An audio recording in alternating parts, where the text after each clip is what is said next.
Start.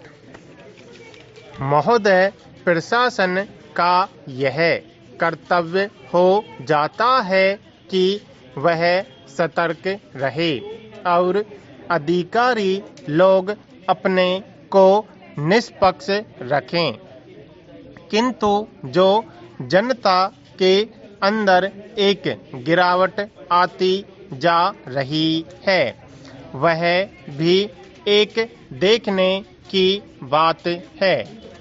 इसलिए मैं चाहता हूं कि सरकार कोई ऐसा प्रयत्न करे जिससे कि भ्रष्टाचार को रोकने के लिए जो लोगों का नैतिक स्तर ऊंचा होना आवश्यक है उसको ऊंचा किया जा सके।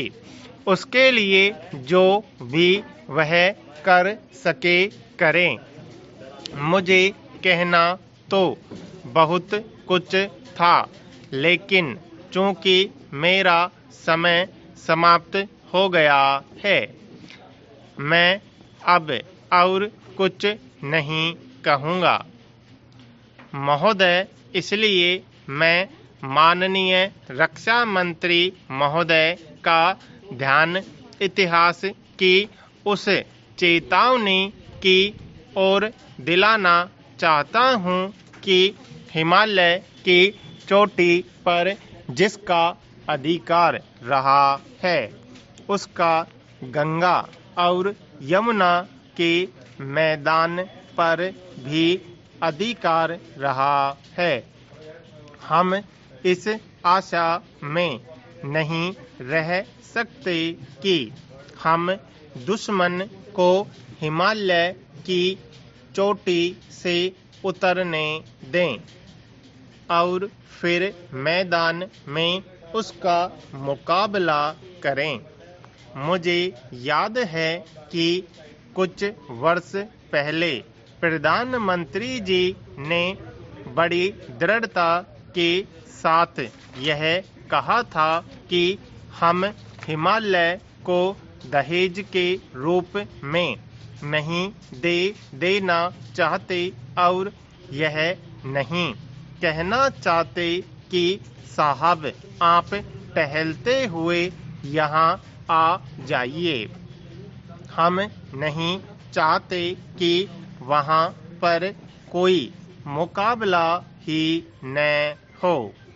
मैं समझता हूँ कि अगर किसी भी सैनिक अधिकारी के दिमाग में अभी तक यह भावना है कि हम हिमालय की ऊंची चोटियों को छोड़कर नीचे मैदान में आकर युद्ध लड़ेंगे तो उनको भ्रम में नहीं रहना चाहिए। यह एक घातक बात होगी, एक आत्मघाती नीति होगी। अगर एक बार चीन का हिमालय की चोटियों पर कब्जा हो गया तो चाहे वह बाद में नीचे हम पर हमला न भी करे, किंतु वहां से हम उसको कभी नहीं हटा सकेंगे। इसलिए इस संबंध में स्पष्ट निर्णय किया जाना चाहिए। इसके बाद मैं मध्यवर्ती क्षेत्र के बारे में कुछ कहना चाहता हूँ। पिछली बार जब चीन ने बड़े पैमाने पर आक्रमण किया था तो लद्दाख में और पूर्व में नेफा के इलाके में किया था। मध्यवर्ती क्षेत्र में मिडिल सेक्टर में लड़ाई नहीं हुई थी, लेकिन मेरा अपना अनुमान है और बहुत से लोगों को इस बात की आशंका है कि अगर अब कभी चीन ने दोबारा हम पर आक्रमण किया तो वह मिडिल सेक्टर में करेगा। इसके कई कारण मालूम पड़ते हैं।